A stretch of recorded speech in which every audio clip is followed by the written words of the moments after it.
Hello and welcome to the second show of the Right Discourse.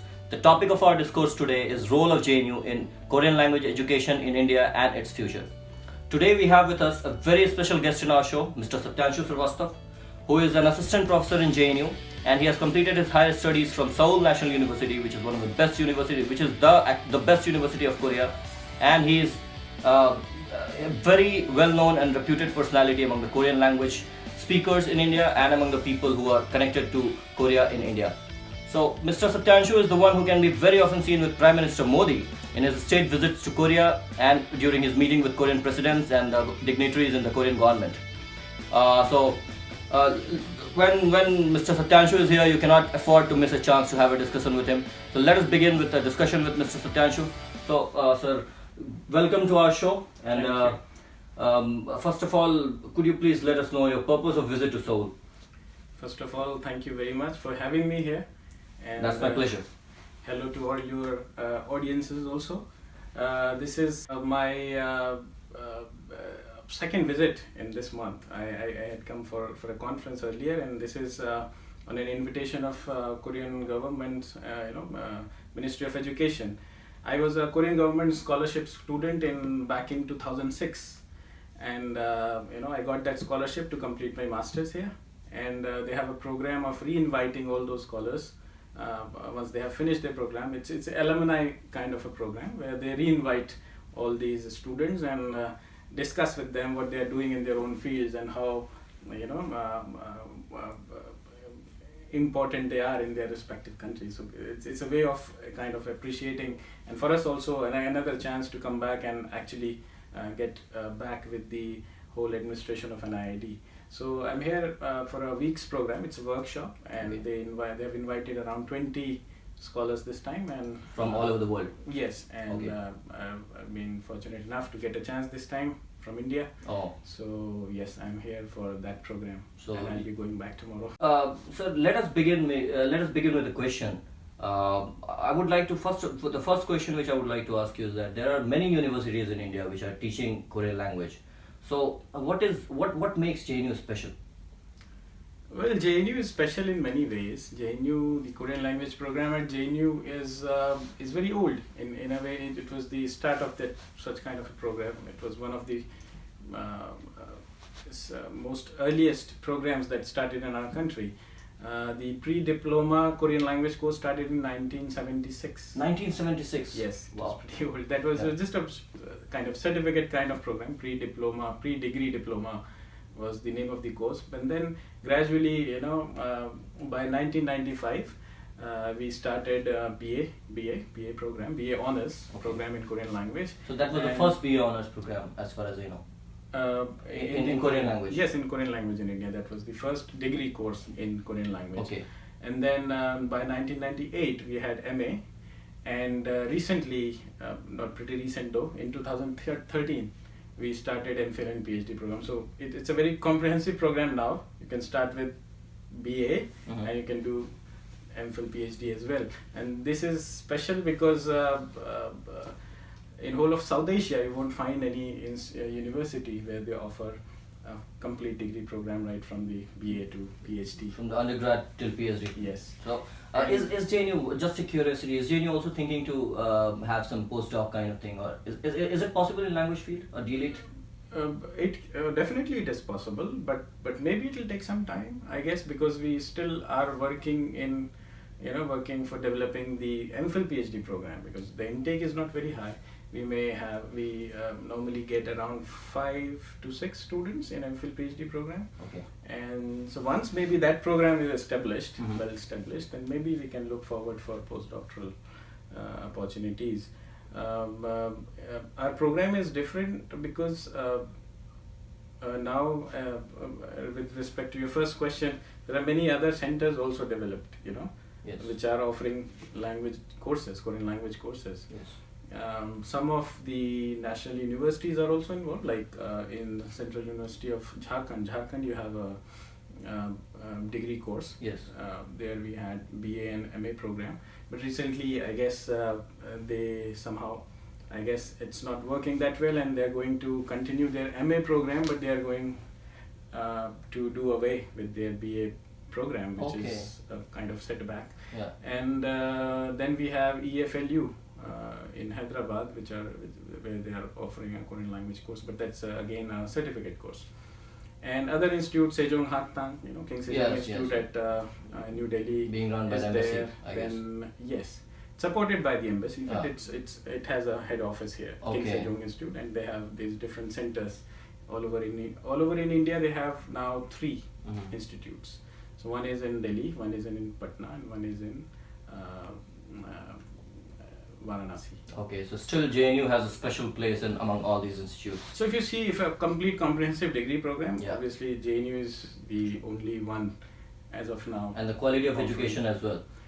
Quality of education in the sense of the number of faculty we have, the kind of courses we have, Uh-huh. the comprehensive program, the scholarships. Wow. It makes obviously The best, I would say. special among Yeah, the others. special, yeah. true.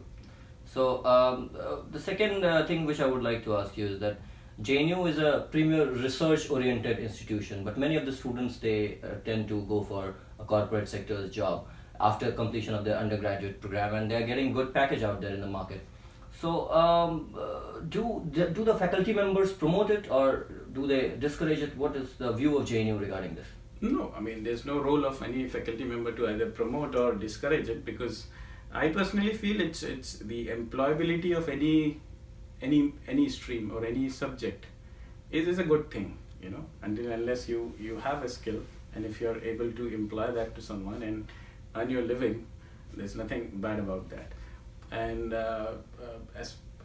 and you're saying that JNU is a research university. Of course, it's a research university, but the BA program is only available in languages, foreign languages. So Yes, right. most of the students that aspire to join corporates, there are students who have a inherent liking for corporate culture. They want to work for Yeah. companies. I They was want- also one of your students, and I also joined. Yes, corporate after you joined, completion and of I myself joined. Yeah.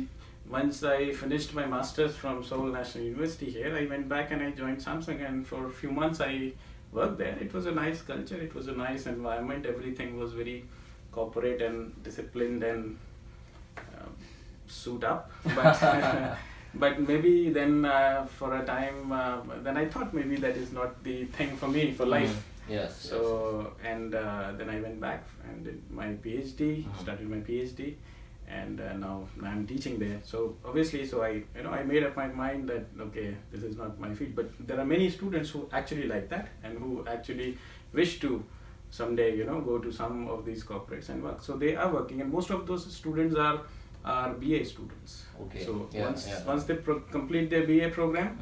Uh-huh. 60 or 70%, I must say, they do go for those jobs, and rest of them who actually want to research, who actually want to go deep into Korean studies or Korean literature, Korean history, they remain. They stay with you. They stay with us and they join our MA program, or Yeah. they if they are if they get some scholarships from Korea, so they also come to Korea like you came. Yeah. To Korea to do their masters too. So for higher studies, if they're really interested in going further, deeper with the study, they obviously have chances, and it's definitely up to the students. As you know, in JNU, students from all kinds of social and you can say economic backgrounds. We have students from everywhere. So some students, they do have pressure from families that okay, you have to earn, and then you have to have an earning for your family and everything. So sometimes students are pressurized also, I feel. So they take up these jobs quickly because they think that okay, this opening package, it's better than an engineer. True. Why not go for it? So they go. Exactly. And it's completely up to the choices that students So, a make. question- We don't push or pull students from doing. That's all about Yeah. being the role of the faculty. Yeah. That you do not actually push, but you leave the students to decide Yeah. for them what do they have to do in the future. Definitely. And that's JNU all about. So a very connected question to this, sir, I would like to ask you that what do you think is the prospects of the students who pursue higher studies in Korean language? For example, they go for grammar, they go for studying Korean literature, they go for Korean linguistics, etc. So do you think that they have enough opportunities and what is the future prospects like after 20 years or something, after a decade or a decade and a half? What is the prospects for them? Or That's still, what is the yeah. prospects for them? 20 years from now is still too far to think about, because the situation right now, most of the students that we see, they come to Korea or they remain in India doing their masters. The students that come to Korea, they majorly major in streams like Korean literature, Korean language education, then Korean, sometimes Korean translation interpretation, all those courses, and then many go beyond the spectrum and go for finance, international cooperation, courses that involve other area studies as well. Yeah. So when it comes to employability, like taking a degree here and going back to India and getting a job, which I am presuming that you mean academic job at a university. It is difficult at the time, because not many universities, as you know, have Korean studies center.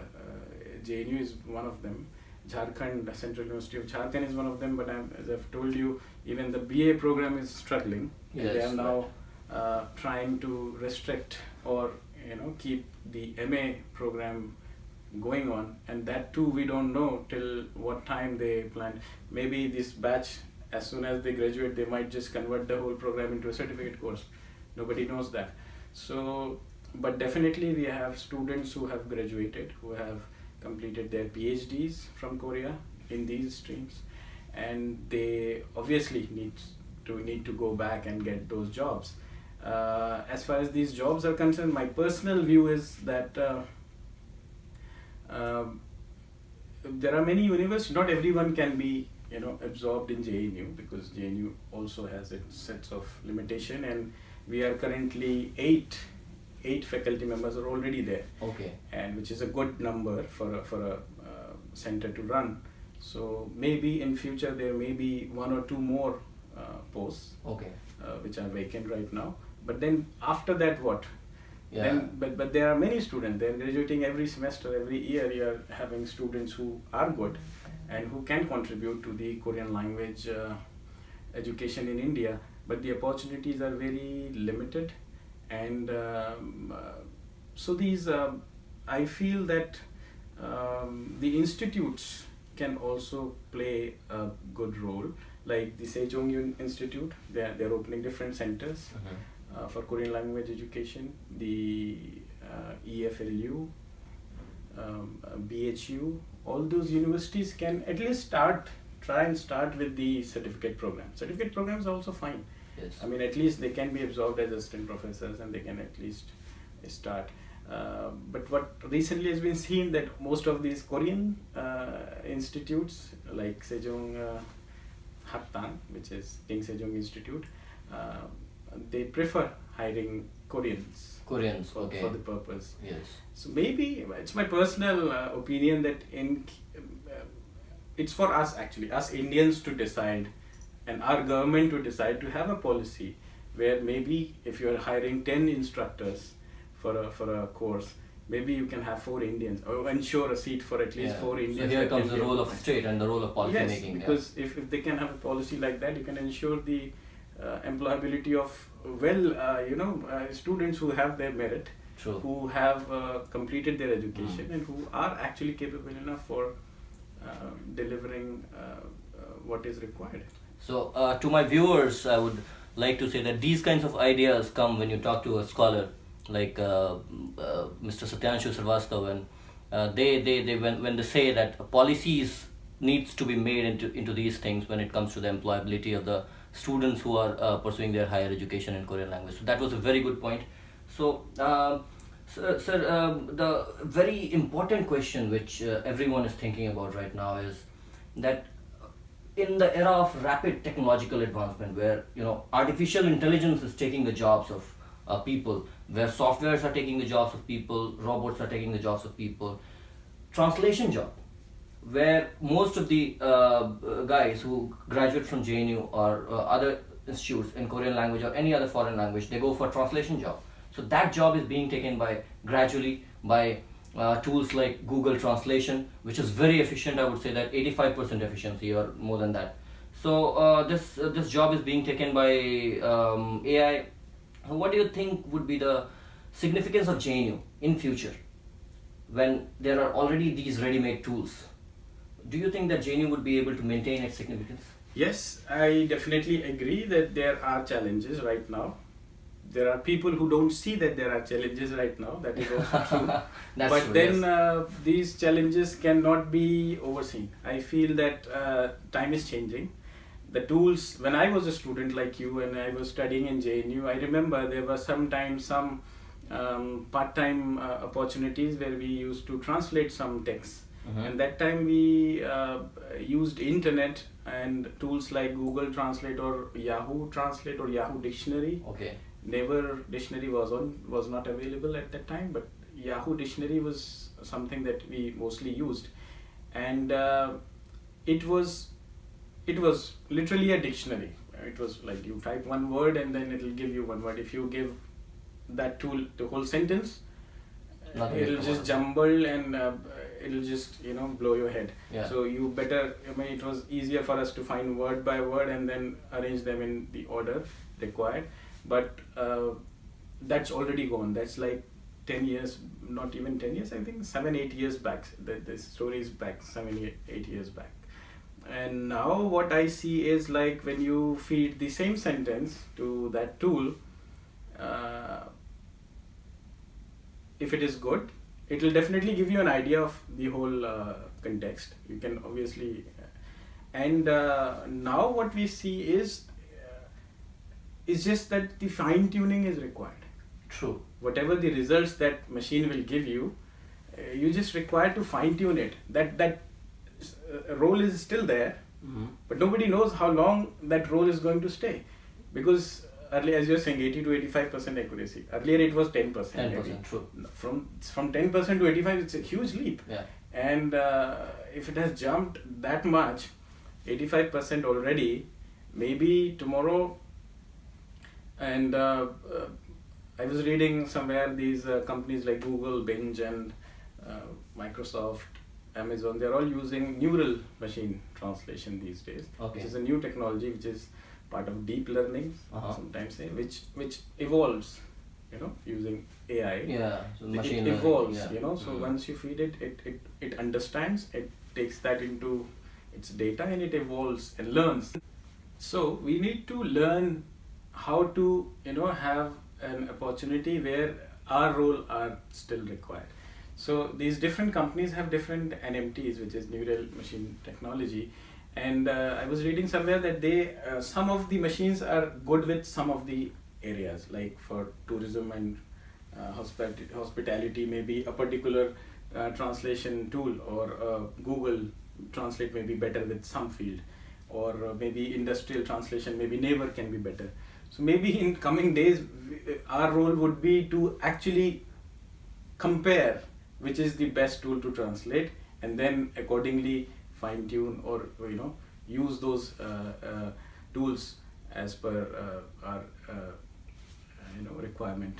So this is, now we have to evolve, and we are talking about what JNU is doing. JNU is definitely, JNU is a university, but I think the role of the teachers are much more important, because they need to foresee it. True. Not everyone is foreseeing it right now. We are still in the age of even e-learning, and these things are being initiated right now, which is, I feel, which is already too late. Once you have studied in Korea, you know that technological advancements are already so fast.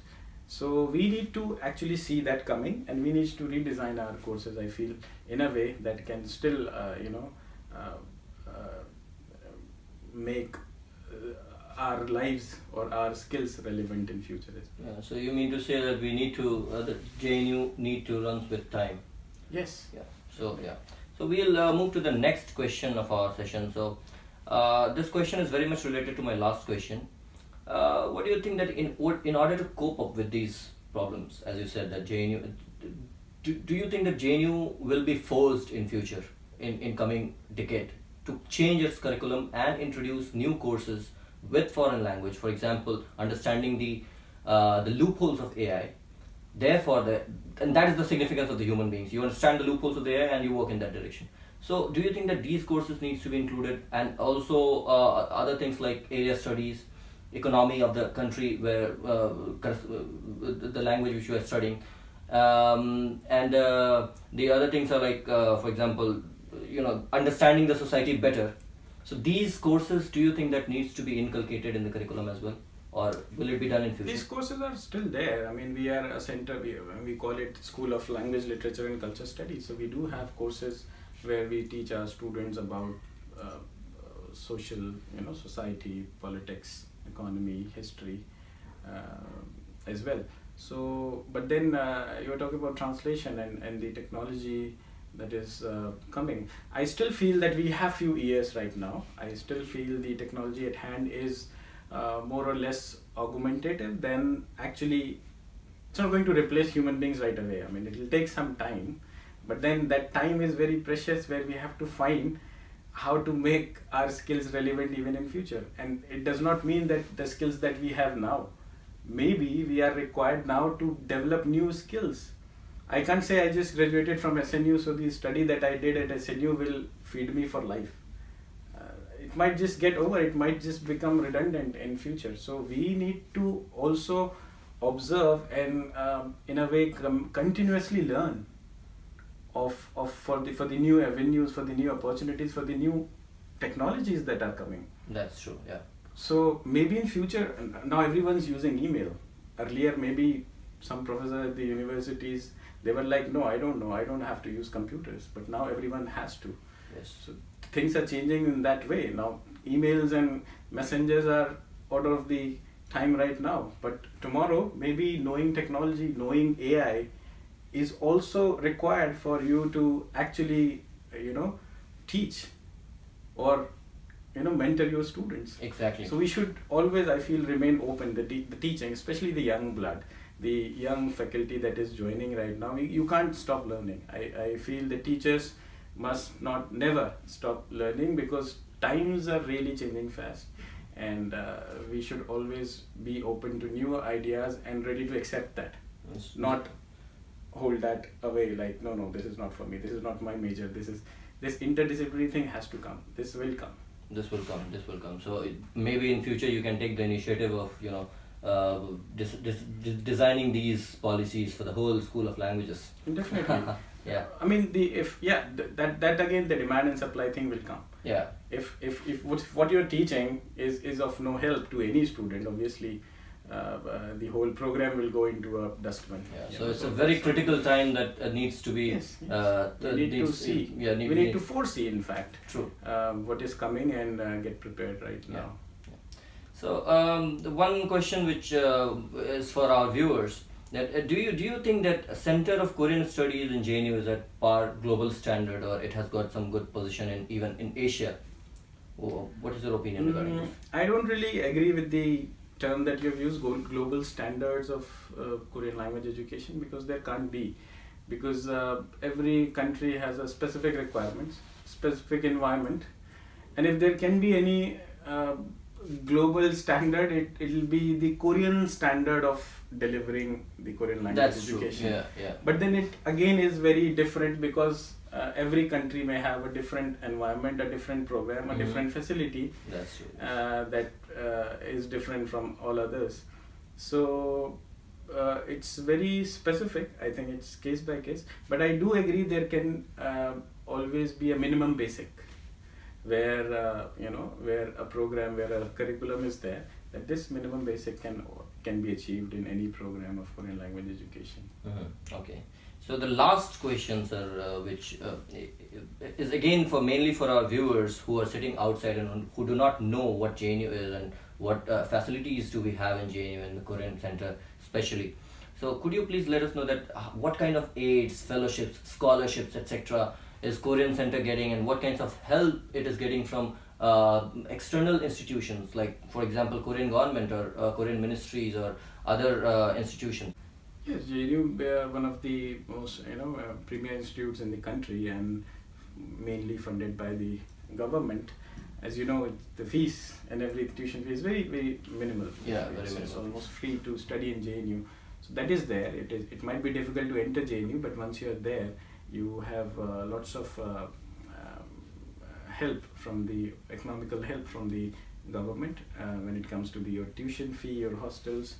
Even as far as the scholarships and fellowships are concerned, I think you have. I'm talking first about the Indian supports that our students get. Scholarships like fellowships like MCM, which is merit cum means. So if your earning of your family, your parents is less than 1 lakh rupees, you are eligible for MCM, which is I think 2,500 per month now, which can support your hostel bill, hostel mess bill, yes. So which helps our students from economically weaker backgrounds. And then we have many. As far as the CKS, our center is concerned, we have many foreign supports as well. We have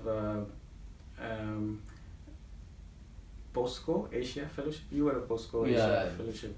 I was. But you got a scholarship to go to Korea and study. We have a fellowship program also where they provide, I think, $500. $500. I was the recipient of that. You were, okay. For the first year. So they give 500 USD for the whole year to our MA students. That's a good amount in India. It is a good amount in India. And now Shinhan also, they are offering fellowships for our BA students. Okay. We have then for the scholarships to go abroad and study, we have NID, which is the Korean government scholarship program. And then we have Academy of Korean Studies, which is also offering some scholarships for our students. We at times we have MOUs also with universities like SNU, AKS. So sometimes through those MOUs we get direct invitation for our students to go as an exchange student. As part of the MOU. Okay. As part of the MOU. Okay. MOU, we can send our students and they take care about the tuitions and accommodations. And then we have Korea Foundation, which also offers Korean language programs. It also offers programs, many research programs also, where you can take that fellowship and go to Korea also for your research purpose and come back. What else we have? We have strong support in Delhi by the Embassy of Republic of Korea. Okay. So whenever we have any events or anything, they come forward in support, especially through Korean Culture Center, which is the cultural wing of the embassy. So they do support, like the last Hangul Day event that we did, they supported the whole Korean food festival. Financially, you mean? Financially, okay. Yes. So which was, feeding Korean food to almost 350 people is a big budget. Yeah. And I'm thankful to them that they support it, and they do it every year. It's not like they support it this year; they support it every time. And now many Korean companies also come forward and help and give scholarships or maybe some souvenirs or prizes to our students also. KTU is also contributing a lot. Korea Tourism Organization, they also come forward. They promote Korea tourism, and they also support our programs. Asiana Airlines also offered few tickets for our students. Wow. And this time one of the 3 students from our centers who really worked hard for Hangul Day celebrations. Okay. This was not very academic. The criteria was not your CGPA this time. The criteria was who worked really hard, who worked really tirelessly for the whole event to make it a successful event. So 3 of such students, they got the Asiana. I'm very unbiased. In my time, there was nothing of such sort. I also worked very hard in the Hangul Day. I know, and it's very nice to see you because you were my first batch. When I became assistant professor at JNU, you were my first batch. Your batch was my first batch, and I'm really glad that most of you have made it to Korea and are doing well in their lives, and not just doing good with their works, student like you are very, kind of feel a responsibility for whatever is happening in the world. You have opinions for whatever is happening in the world, and you have a say on that. Not everyone's speaking on subjects which might not be directly affecting them, but then there are very few people who speak on subjects that may not be directly affecting, but then are definitely cause for concerns, and I'm really happy that you are one of them, and I really congratulate you for thank you very much, and thank you very much for coming to our show today. Thank you for having me. My pleasure. It's my pleasure too. It's the video which will be we will be releasing this video very soon, and our viewers who will be watching this video will have very deep insight from a very I would say that Mr. Satyanshu Srivastava, who was my professor as well, he is a very he's a great scholar, and he has a deep understanding of what is happening and how do we have to fine tune our time. Fine tune the curriculum of JNU with time. So this will be a very interesting time, and we have to see that what is happening in the next 10 years and how institutions like JNU maintain their significance by running with time. Thank you very much for watching our show.